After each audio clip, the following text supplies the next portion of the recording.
And we're back on the Tuesday Buckeye Talk from cleveland.com. Doug Maurice, Nathan Baird, Stephen Means. We're talking transfers. We have another draft thing that we're going to do later this week. I think we'll do it Wednesday. We're going to do 2024 mock draft.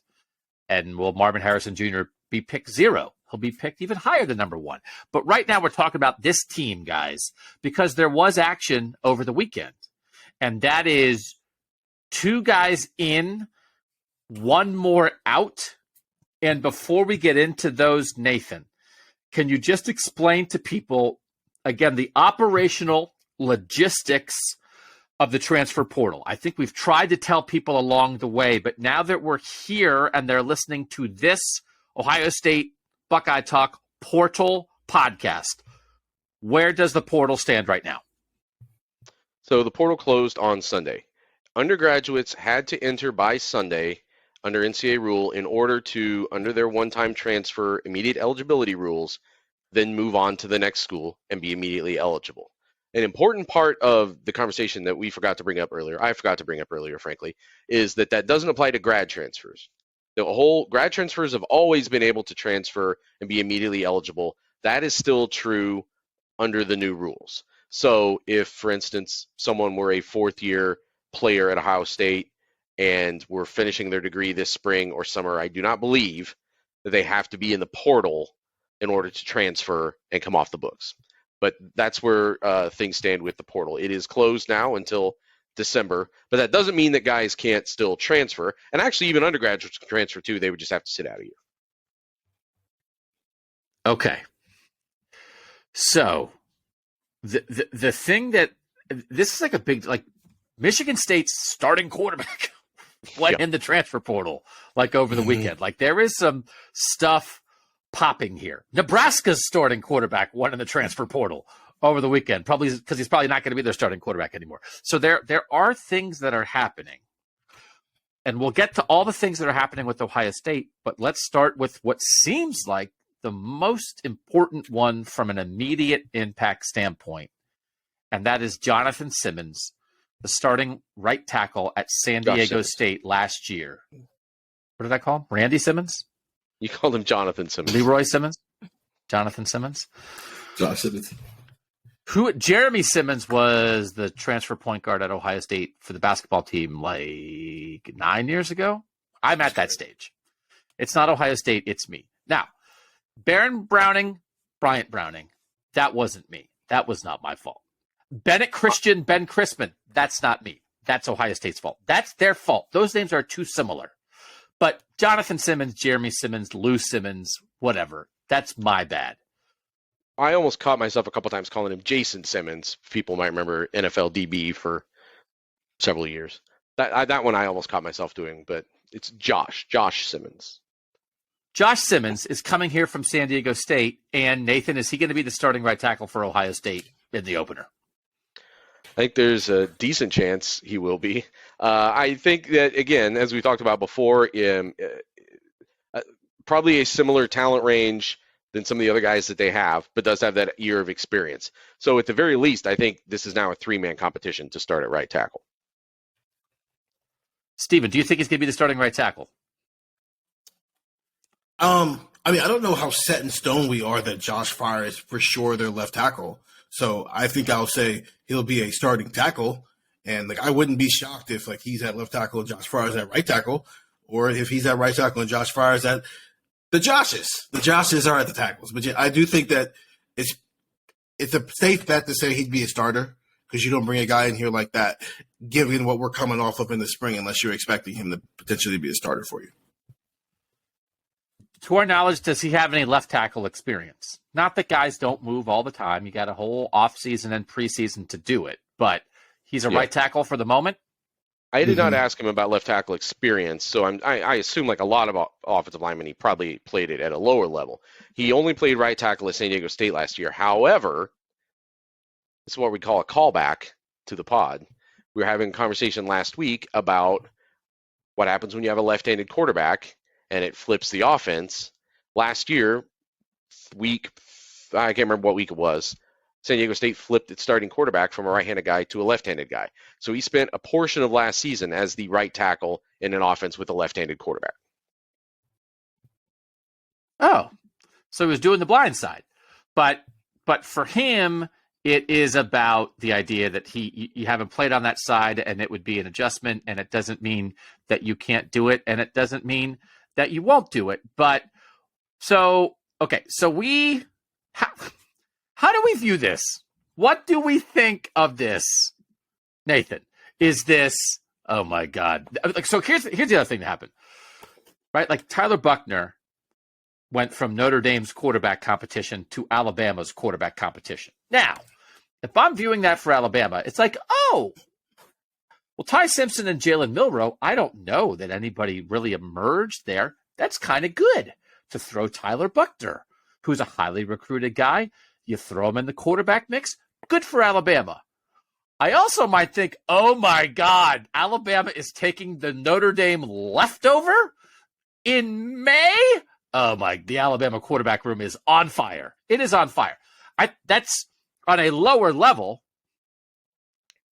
I think you could view the Ohio State tackle situation, and as Steven said, it might not just be right tackle, but Steven, right? Like what? How do we view this? Oh, good, there's another guy, or oh, this tells us exactly what they think of where it stands now. I think the perception of what you thought going into this decides whether or not you view this as optimistic or pessimistic. I think since you're using Alabama as an example, that's probably pessimistic because Milroe and Simpson are top 150 guys. And it's like, oh, they're not ready to go. They're having to go get the guy who lost the job at Notre Dame. That's probably a problem. We came in thinking that tackle especially was maybe going to be an issue, ready to be pleasantly surprised if that wasn't the case. But I think the fact that they had to go to a portal and find somebody isn't shocking. So we can be a little bit more optimistic with the idea of like, okay, Josh Simmons might solve some problems that we already knew existed. Yeah, I think both are true. It's like, is it a good thing he's here, and does it reinforce what we thought before? The answer is yes.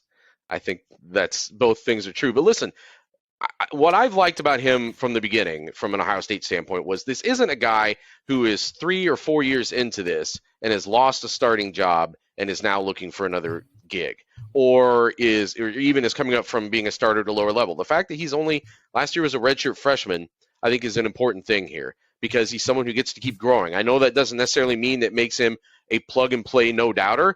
I don't know that person was available in this cycle for Ohio State.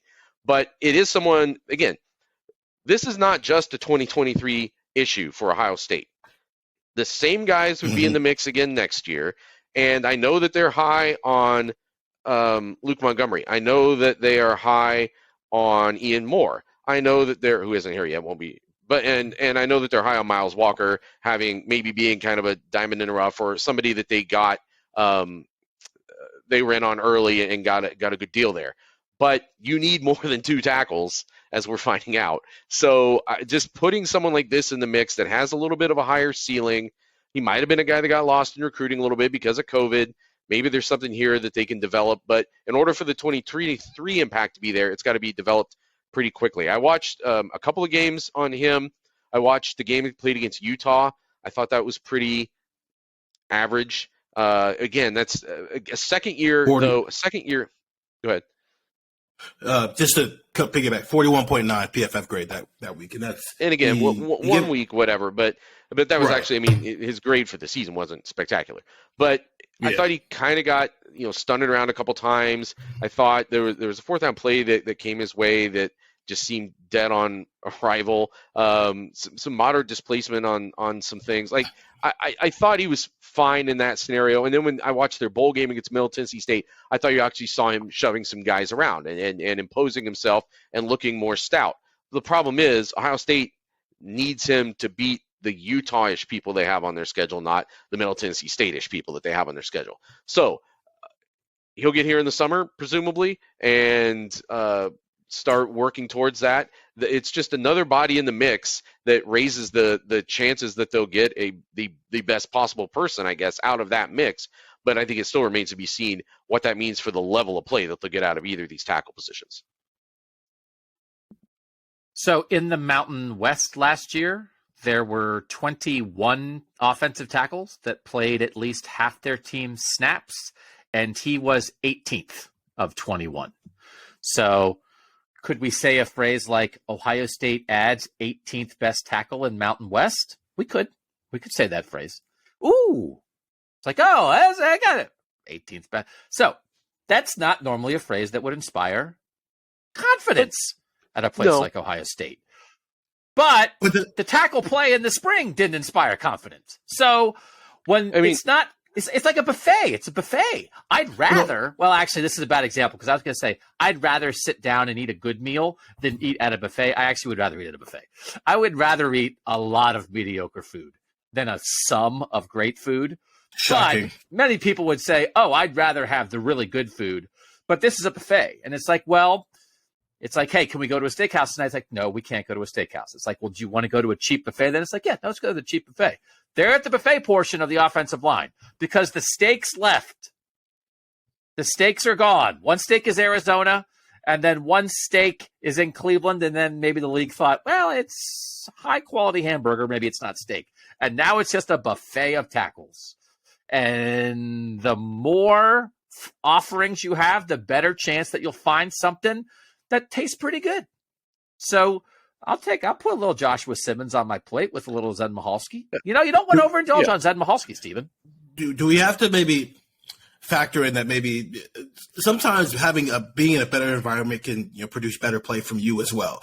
It's at San Diego State, it's not like he's playing with NFL level receivers, an NFL level quarterback, and some of the other pieces that are around that maybe make it, I don't want to say easier to block, but for a lack of word, not having to block as long. Because you have Marvin Harrison Jr., Emeka Egbuka, and Julian Fleming, and potentially a better quarterback between Kyle McCord and Devin Brown. So maybe if you factor some of that stuff in, there's a way you can have optimism there that it maybe wasn't going to show up at San Diego State. While with these other guys, they've had most of that, at least the quarterback part of it, and they still weren't necessarily playing up to the standard that we need to see from the tackles. Yeah, I mean, some of that should be baked into whatever grading system you're using to some extent, and hopefully it is in the PFF as well. I'm the one who has been, from the beginning, the most side-eye on this idea of Ohio State adding this kind of offensive tackle and having it be a big impact for 2023. And I am trying to give some benefit of the doubt here that it was a second-year player. So I'm just trying to imagine, like when I was watching that Utah game, and I didn't get to watch very much of it, there wasn't much of a clip on there. But watching those clips, I was trying to think, well, is this what I think like Zen Michalski probably would have looked like on the same snap last year?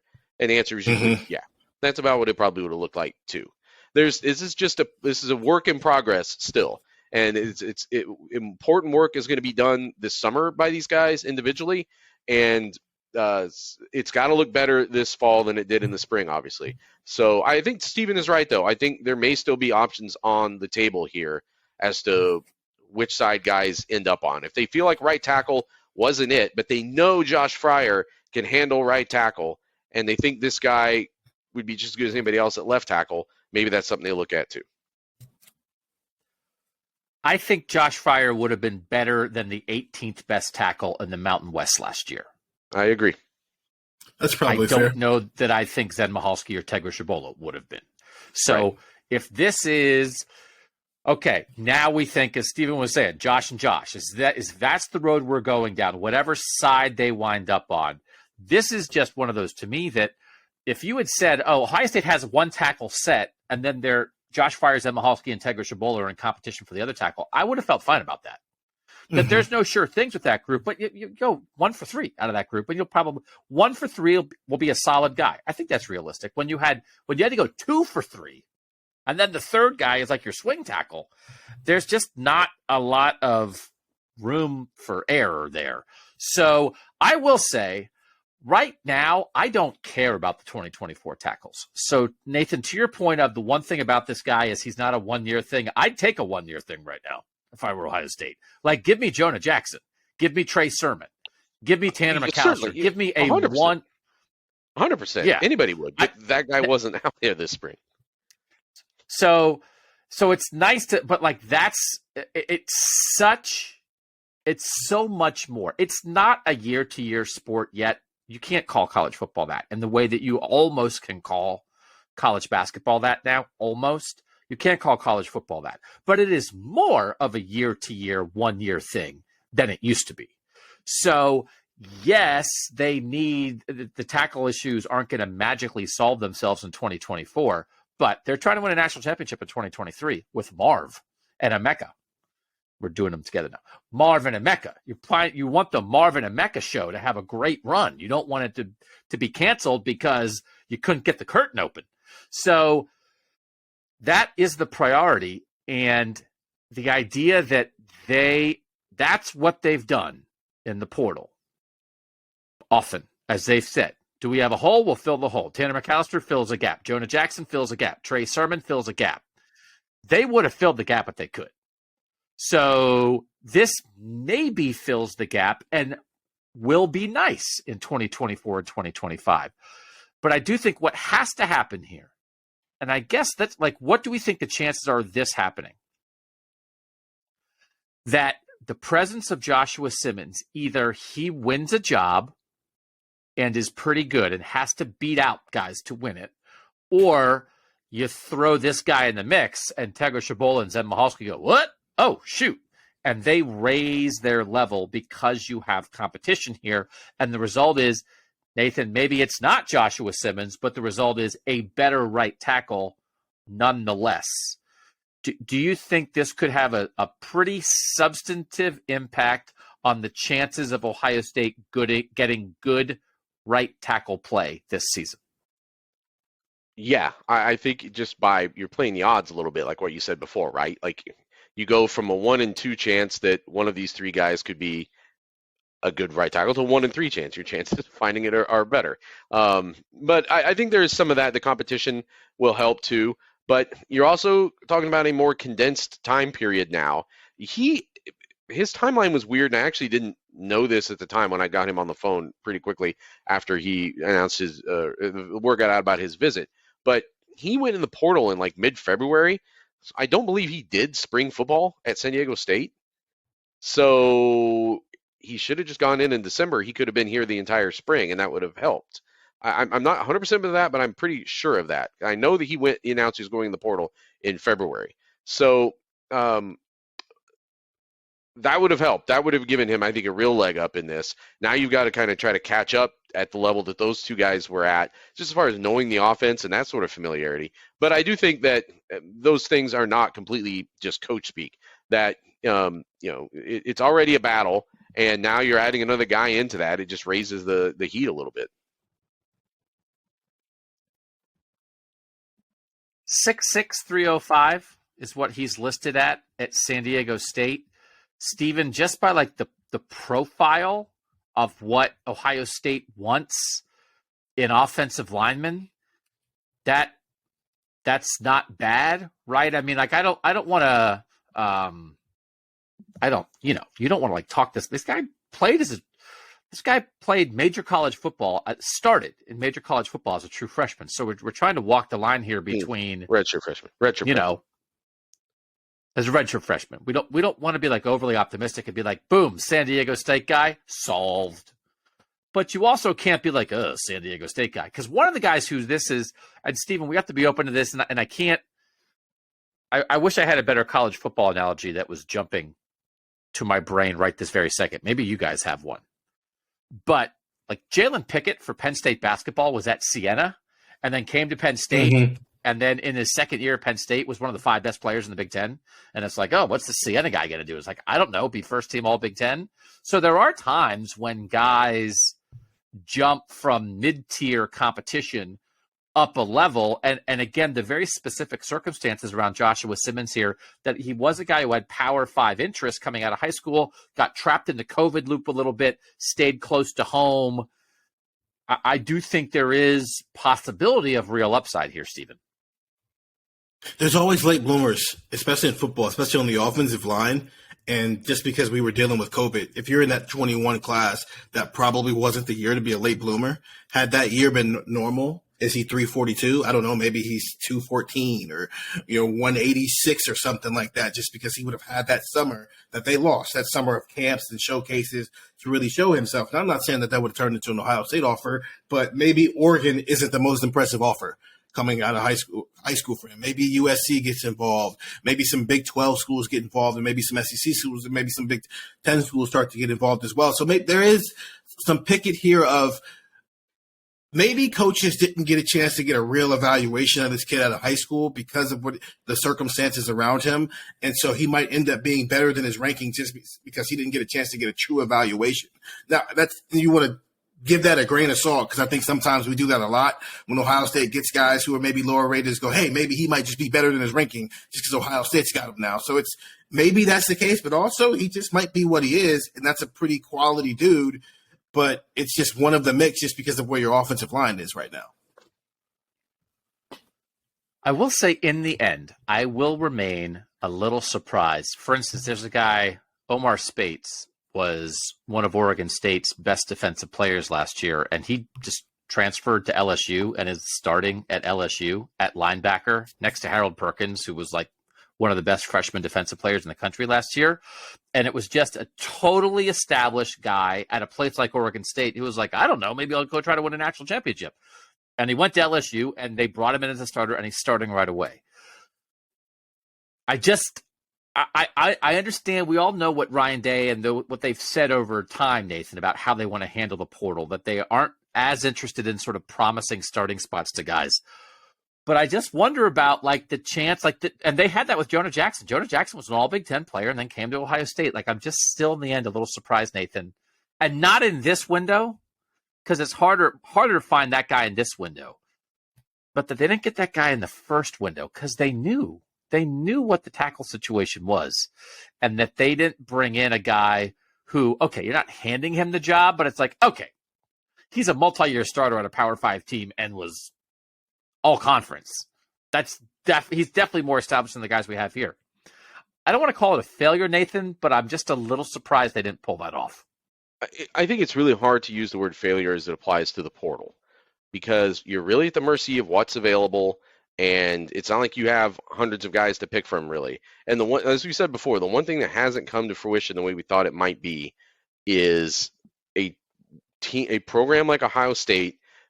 It's widely known that they need help at a position, and somebody doesn't see the bat signal and just take the opportunity. That doesn't really seem to be. It happened, I think, a little bit with Trey Sermon. And they already knew they needed help there before Master T got hurt, so the ball was rolling there a little bit.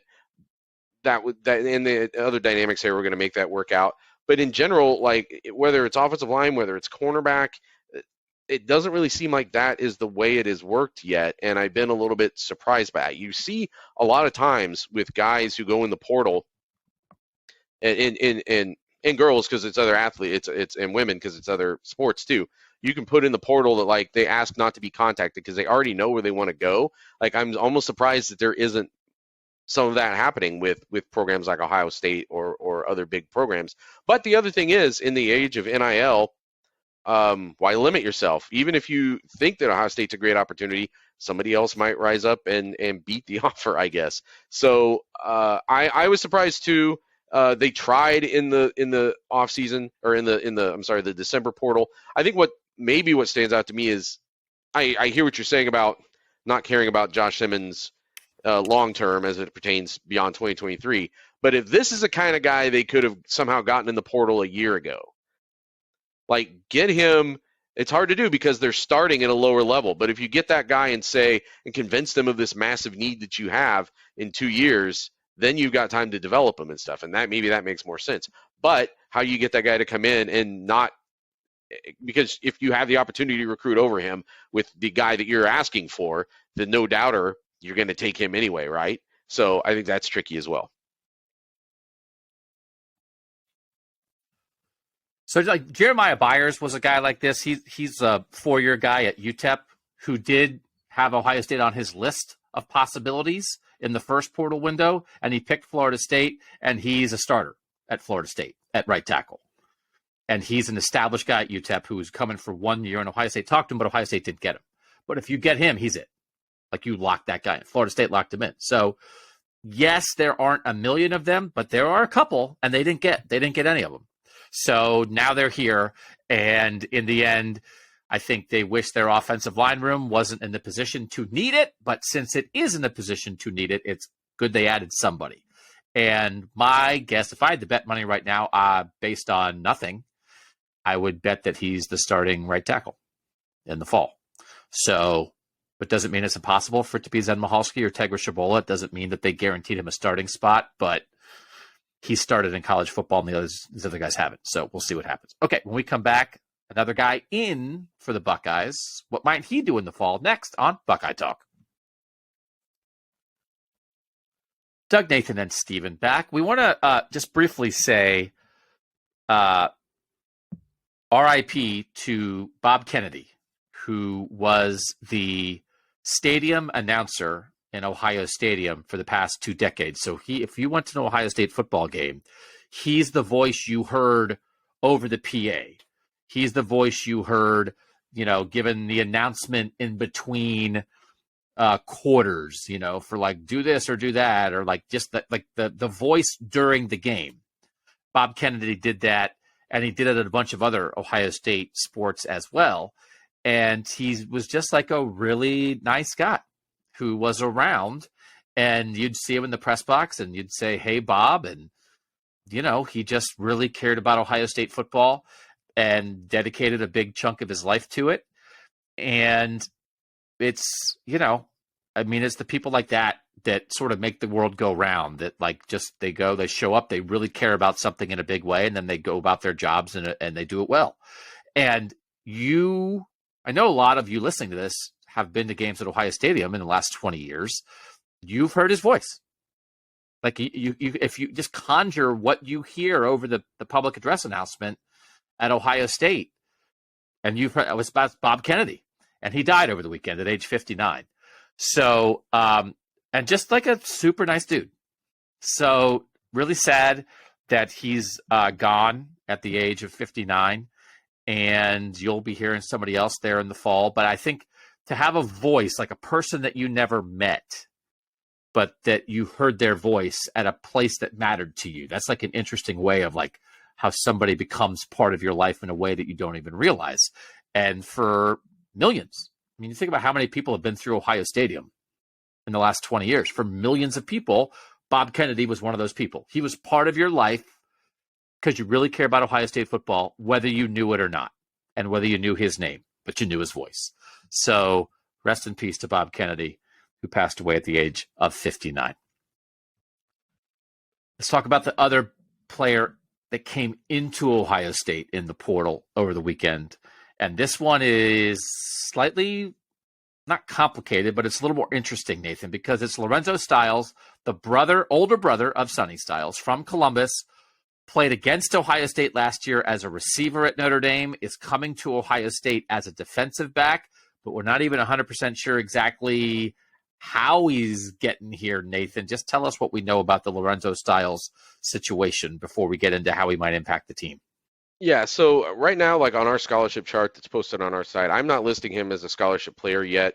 I've been trying to get an answer from Ohio State on that. I don't think they know yet exactly how this is going to work out. I think right now, the understanding probably is that, if a scholarship opens up, he can have it. But they are not at that right now, where they are kind of at their limit on the number of scholarships that they know are open and that they can pass out. So that's going to potentially change between now and August. So that'll be just something for us to monitor. But regardless, if there's one place where someone could probably, in his situation, could come again. There's family ties. There's everything else here. I could, you can see why he might take that short-term risk to come here and be part of this. So this is a borderline top 100 recruit, Steven. He, according to the 247 composite, was the number 115 player in the class of 2021. And he was one of these guys, right, who's a little caught in between on what do you want to be. And this happens to a lot of guys in recruiting. Maybe you want to be something, and some schools want you as that, and some schools want you as something else. We saw this very recently with Ohio State and Chip Trayanum, that Ohio State liked Chip Trayanum coming out of Ohio, but not as a running back. So he wanted to be a running back. He goes to Arizona State, and then Ohio State's like, hey, if you ever want to be a linebacker, let us know. And he's like, okay, I'll be a linebacker. And he comes to Ohio State to be a linebacker. That's exactly what's happening with Lorenzo Styles going from receiver to defensive back, right, Stephen? Yeah, the same kind of happened with Steele Chambers, where they were suggesting him be a linebacker coming into here, but he was hell-bent on being a running back, so they let him try it out. But by the logic of Chip Trayanum, that means that when we get to the Michigan game, Lorenzo Styles will be among the starting wide receivers, because that's the Chip Trayanum style. But you have to remember that 2021 receiver group, right? It's Marvin Harrison Jr., it's Emeka Egbuka, and it's Jaden Ballard. Those were their three. So there was not really going to be room for him to play wide receiver here. They saw him as a cornerback. He saw himself as a wide receiver, so he ended up at Notre Dame, and obviously deciding to make that switch. I think he was repping at corner this spring for Notre Dame before he went into the portal, so he was already planning to do that before he decided to come home. So doesn't feel like he's going to be starting cornerback for Ohio State in 2023. Nathan, right? You're changing sides of the ball. I don't know. Denzel Brook looked darn good in the spring, and they like Jordan Hancock, and they like Davison Igbinosun. But it feels like he could be a starting cornerback at Ohio State in his life as a football player, maybe in 2024, right?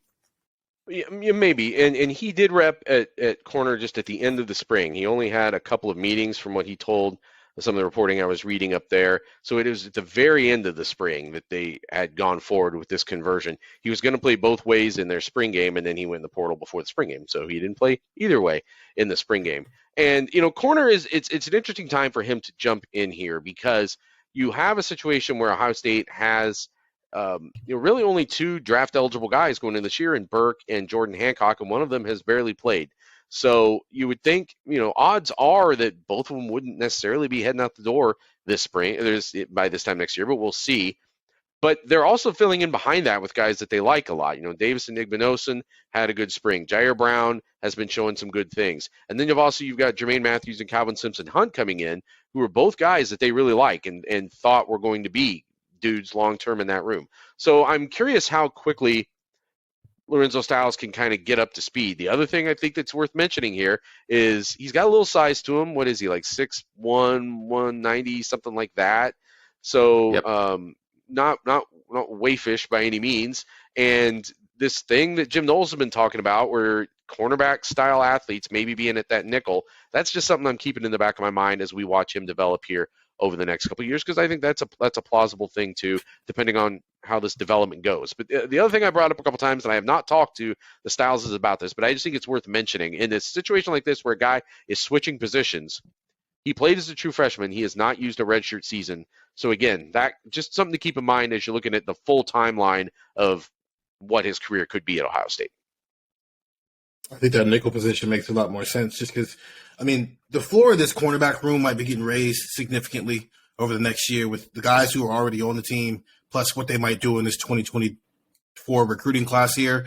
And we've done it in other positions where it's like, why would you play the guy who has started out here and is now transitioning to this spot versus a guy who's a top 100 recruit who came in here as that already? Why would you play him over that? It's a cool story to come home and be able to play for the school, place your father played for, and be able to play with your brother. But I think that I'm more in a wait and see mode in terms of what his actual on field impact could be in a room where Tim Walton seems to be accumulating some pretty quality talent here over the next year. Do you mean in 2023, or do you mean long term, Stephen, for Lorenzo, when you're in wait and see mode? Yeah, even long term with that, because even if Denzel Burke does go pro and Jordan Hancock is still here, Davison Igbinosun is still here, you've got the two freshmen that are still here, Jair Brown. If they hit on some of these corners that they want in this class, they might end up getting three guys who are in the top 150. There's just going to be a lot of talented guys in that room, and I don't want to not be wait and see mode with a guy who also has to spend a year learning how to play the position again at this level. I will say, though, if you are a borderline top 100 national recruit and you started at Notre Dame, he's not coming here to be like, oh, no, maybe I'll get on the field someday. Yeah, He led Notre Dame receivers in receptions last year. It's not like he could have been a starting receiver at Notre Dame again this year with Sam Hartman. The quarterback play at Notre Dame is going to be significantly better. So it must be that he visualized for the league I saw the Nathan smirk again. The Nathan smirk of like, I don't really know how much better No. Sam Hartman's going to be than Tyler Buckner. I mean, who knows? That's not at all what I was smirking about. I was smirking about the fact that his receiver production hasn't been off the charts by any means. I think there was just an idea that maybe this athletic fit made more sense. No, but because he thinks for the league. He like, right? I mean, he's entering his third year of college football. Okay, I earned a starting job at Notre Dame as a sophomore. That's pretty darn good. But why? So why are you changing? Why are you changing? It must be that when you envision your future, and they did bring in a couple. I think there's a couple freshman receivers at Notre Dame that people like. But when you envision your future, do you think, okay, well, beyond college, what's my chance? Maybe my better chances on the defensive side of the ball. But he's not going to get to the league being Ohio State's third string corner, like running with the threes. Like he's going to have to play at Ohio State to get to the league. And I think he's coming here to get to the league because a guy who was a borderline top 100 national recruit changing from one Power 5 school to another in year 3 when he was already a starter at the other place has to be thinking, Nathan, about getting to the league. So he must be thinking about getting on the field.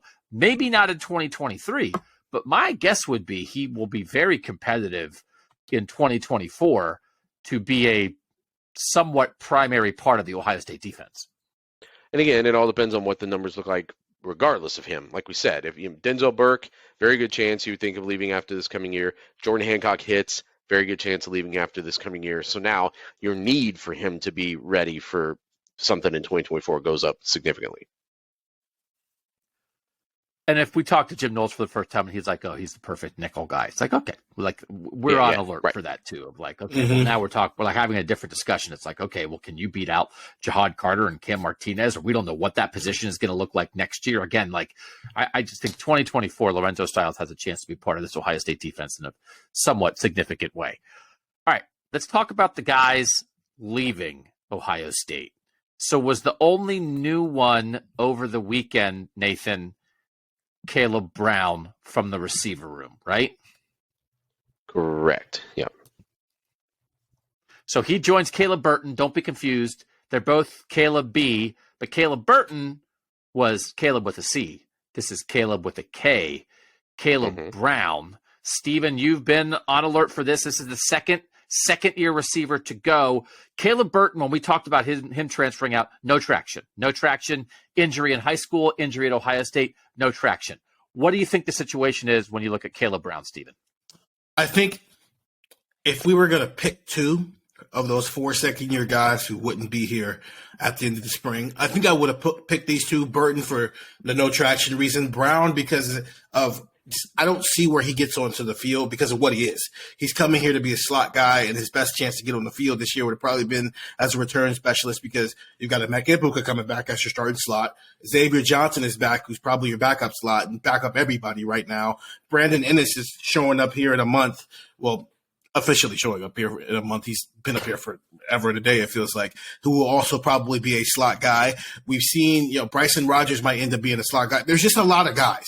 And there's no clear path for Kaleb Brown to get onto the field here. He's a quality player, a guy who played running back for most of his career. So there's that yards after the catch that he brings to the table. It's just there is a long list of names that you say in the slot before you say Kaleb Brown's name. Even a year from now, it wasn't a guarantee for him to get on the field here. And he probably saw a little bit of that writing on the wall when to the portal.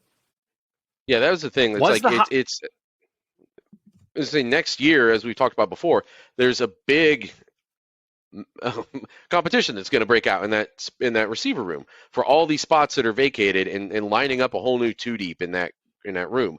But I think it's tough probably from his perspective. I've not spoken to him, but from his perspective to wait out another year to then maybe be Brandon Ennis's backup or something. You know what I mean? Like that is just a tough situation. And now you're 3 years in, and it's like he's the guy. I'm not predicting him to be the next Jamison Williams. I am not making that prediction. But of all these guys who are leaving, he's the one that fits into that more rare category of guys who, like, go look at the list of places that he didn't go, that he had offers from out of high school in Chicago, and it's Michigan, Penn State, Wisconsin, Alabama, I mean, just the whole Big Ten. So like, there's a bunch of places where he could go, and Ohio State's going to have to defend him later. And I think he could give them problems. Like, he's a talented guy. Michigan had a lead with him for a while before Ohio State kind of flipped things there, maybe a month before his commitment there. So a Midwest kid, like Kaleb Burton's probably going to end up somewhere in the Southwest because he's from that area. Kaleb Brown's from Chicago. So in the name of like, they might have to defend him later, he might end up at a Big Ten school, and Ohio State has to deal with him. Yeah. What if you go to Illinois and you're like their best skill player, or Wisconsin's a new coaching staff. I don't know what interaction he had with Cincinnati back then, but like, he would be in addition to this new thing that Wisconsin's trying to do. It's just a guy that a lot of these guys leave, and you're like, well, we'll see what they do down the line. And I'm not predicting he would come in and he's going to go somewhere and just blow Ohio State off the field, but a guy that you may have to match up with later, because I know he didn't have a lot of snaps here. I think he only played like a couple dozen snaps 24 last year. Right. A couple dozen is the way we say it in my family. But I thought it meant something he got on the field at all last year, because not every true freshman did that out of that receiver room.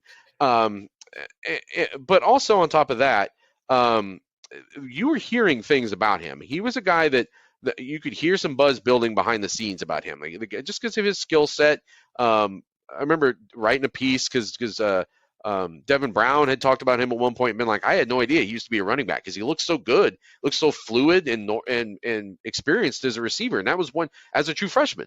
So good things were happening with him, but playing time wasn't probably going to happen with him here unless something unfortunate happened in front of him. That's just a tough thing to bank on. He was the highest rated receiver in that Ohio State recruiting class in 2022. Kaleb Brown, 247 composite, was the number 79 overall player, number 13 receiver. Keon Grays, who is still here, was number 88 player, number 14 receiver. Kaleb Burton, who already left, number 132 player, number 21 receiver. And then Kojo Antwi, who's still here, number 151 player, number 26 receiver. So year two, for those guys, two of those four receivers are already gone. These are the only guys in the class of 2022 for Ohio State who were ranked above Kaleb Brown. C.J. Hicks, Sonny Styles, Devin Brown, Kenyatta Jackson, Amari Abor. And a lot of those names you've been hearing us talk about this spring because we think they're going to be impactful guys for Ohio State. So, again, it doesn't leave a hole in the receiver room, but that's what people thought about this guy coming out of high school. And I think the point that Ohio State may see him again is one that's very well taken. Okay. That's who's in. That's who's out. When we come back, we'll reset the numbers of final time and try to figure out where this roster is for the Buckeyes. Next on Buckeye Talk. All right, so Nathan, where do we think the numbers are officially right now? As I look at our scholarship chart for the receivers, for instance, I think we have 11 receivers. Xavier Johnson and Julian Fleming as seniors, Marvin Harrison Jr. and Emeka Ibuka as juniors, Jaden Ballard and Kojo Antwi now as second-year guys, and then Keon Grays, Brandon Ennis, Bryson Rogers, Noah Rogers, Carnell Tate among the freshmen. What's the overall number that we're talking about, though? So by my count, it's 86 right now. They were at 89 coming into the spring. They had 4 go out, and they've had 2 come in. I'm missing somebody. Oh, and only 1 come in, though, if Lorenzo Styles is not on scholarship. So 4-1, so that would get you to 86. Now, that doesn't count a couple of things. Number one, the grad transfer thing I said before. They have a couple of offensive linemen who we've talked about before who are fourth-year guys or going into fourth year, so that would maybe be an option there. There are occasionally sometimes also where players just decide, I'm not going to continue playing football, but they don't have to go into the portal to do that. I asked today someone at Ohio State. They said no update on that yet, but I think that's something that could be hanging out there. And then just so there, that puts them at 86, and then now we wait to see if they try to add anyone else. Taiwan Malone was in for a visit over the weekend. I don't know if that sounds like a promising match right now, a position of help, but not a dire position as the way offensive line was, trying to get some more help there. So, but 86 is the number. Oh, and then the one, I'm sorry, I was trying to think of the one thing I was forgetting, and that is the Avery Henry situation, which a guy who's undergoing cancer treatments. And I think Ohio State is trying to figure out if it needs to, is there another way it can classify him so the scholarship comes off the books for this fall? My conversations would indicate that that's something that they're not sure exactly how that'll be handled yet. And again, just that's not pulling a guy's scholarship in that situation. It's Correct. just that he would Correct. remain on scholarship, have his school paid for, Yeah. but would not count against the scholarship allotment for football. It's weird. If you read the NCAA bylaw, it says if a guy encounters something where they can never play again, and that's the way it's worded, then you can take them off scholarship for the football team, but keep them on scholarship. They did this with Harry Miller. They did this with Marcus Crawley. They've done it before. But then like right under that, it says, but then if things change, you can just put them back on scholarship. So it's like, well, so then it doesn't have to be like a forever thing. There seems to be, they're trying to work that out, I think, exactly what that means and how it could pertain to him, but it may not come to that. So in the end, this idea, and I can't remember what the over-under was, but one of the things we did on a recent rapid fire was like over-under for receivers and offensive linemen leaving in the portal. And so that we got to 2 receivers, Stephen, I don't think we're surprised by, but I think maybe we're a little surprised that there wasn't more offensive line movement out for Ohio State. Those guys have a right to stay, but as we sit here, that it happened at receiver and not at offensive line. What do you think, Stephen? I think it's pretty shocking, and it's like twofold because it's shocking. You thought there'd be some attrition there. I think we were shocked by who the attrition ended up being with Ben Christian. And then the fact that he was the only one, I believe, was pretty shocking as well. But like you said, Chrisman, I'm so glad this is over. I'm so happy this is over. It's not over. I'm so happy. It won't be the last time we have to talk about these guys. I know, but it's only one of them we have to talk about now. But I think the wide receiver one wasn't shocking, but it was shocking from the offensive line standpoint twofold. Who ended up leaving and the fact that only one of them left. So when we talk about 4 out, Nathan, right, it's Kaleb Brown, Caleb Burton in the receiver room, Ben Chrisman on the offensive line, and Jake Seibert as a cornerback / kicker, right? Those are the 4? Right. Okay. And then, again, it's a little weird. Like, oh, Lorenzo Styles is a borderline top 100 national recruit who caught a 50-yard pass against Ohio State last year and might be here not on scholarship. So that's like an extra over, but this is, you work with the Styles family, I'm assuming a little bit, which happens when the dad played here, another son is already here. It's almost like a little bit of a gray shirt in the middle of a career of, listen, he's going to get on scholarship at one point.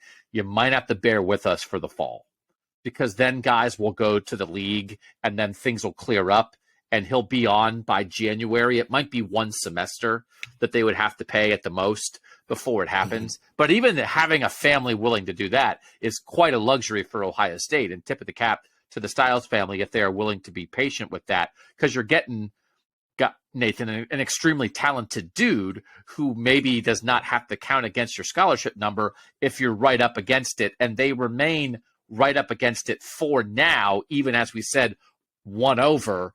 But in the end, Nathan, what do you think of this offseason maneuvering for Ohio State? That if this is their portal experience from the end of the 22 season to the start of the 23 season, how'd they work it? I think they did okay. I think getting Davis and Igmanosin looks kind of huge right now. Not just because he's kind of big, but I mean, just the impact could be huge. I think you're right that not getting a surefire impact guy, and there do seem to be a couple of those guys. The kid from Rhode Island, the kid from Washington State that went to USC, the guy you mentioned before from Tulsa to Florida State. Like, there were some guys out there that probably could have been almost plug and play for them, especially the ones that could have been here for the spring to get acclimated there. Like, to come out of it and not get one of those guys, again, I'm not sure that I would use the word failure, but it would certainly keep them from getting like a really good grade if you're grading them for the offseason. Because that was even the bigger need than Igmanosin, I think, as you look at it in the long run. So that he's a help, and we'll maybe see if that looks like an even bigger impact down the line. But even if Josh Simmons comes in and helps, it's still like, I think he's of the same caliber of the guys that are already competing for that job. So it still almost is like you're still almost filling that from what you have within. I will say again, we just have to keep in mind they continue to not lose guys that they really, really want. And if you just want a taste of this, right? At Michigan State last year, Peyton Thorne was the quarterback, and the two leading receivers were Keon Coleman and Jaden Reed. Keon Coleman had 58 catches for 798. Jaden Reed had 55 catches for 636. Jaden Reed was the number 50 pick in the draft in the middle of the second round on Friday. And then Peyton Thorne, the quarterback, and Keon Coleman, the leading receiver, both went in the portal. So the entire Michigan State passing game exploded over the weekend. And that's the kind of thing, Steven, like that is just, and I don't know the ins and outs of what's happening at Michigan State, but Michigan State is 2 seasons removed from a New Year's Six Bowl, which they built on, well, it wasn't last year, but it was the year before. So one season removed, it was 2 years ago. They built out of the portal with Kenneth Walker III and guys like that. They built a top 10 program, and now they're sitting here and they have losses like that after spring football. I don't know what happened with Keon Coleman, Steven, but it's devastating. Like, how do you make up for that? Before Go ahead. Before Steven answers, they also lost starting cornerback over the weekend to the portal. So, like, again, 3 of 22 starters gone in the portal, and not guys that were just starting because they needed somebody to start. I mean, it's literally living and dying by the portal. And I think part of the Thorne thing was I think they brought in a quarterback to compete with him this spring at the quarterback position from the portal as well. So it's literally that. And that's not the world Ohio State wants to live in. I don't know if it's healthy for any program to want to live in that space where it can be that drastic and that dramatic either way, whether it's benefiting you or hurting you. But I think Ohio State's approach is the right approach for a team of that caliber where you're looking to plug some holes every so often. I just don't think they have hit a home run. I think they hit a triple with Davis and Igbinosun that could turn into a home run depending on how he plays this year. But I don't think they hit a home run in a way where it felt like that 100% solves issues the way we've seen them do in the past with guys like, excluding Justin Fields from this conversation, like a Jonah Jackson. I don't necessarily think there's a Jonah Jackson level guy who, before he even plays a snap, you know how big of an impact that is for Ohio State. And just to be clear, they still could add guys. The portal remains open. You just had to be in by now. But Tywone Malone, Nathan, is the only guy that's on the radar that we know of at the moment of guys who are in the portal and perhaps have Ohio State interest, and Ohio State has interest in them. Right. Was here for a visit. And, you know, the other thing about the Josh Simmons thing, too, was he told me he had a visit to, was it Florida, that was lined up next, that he was going to be going somewhere after Ohio State. So they got him to commit with another spot on the board. So maybe that actually gives further credence to, you know, what they've seen in him and where they're telling him he fits in as far as their plans right now.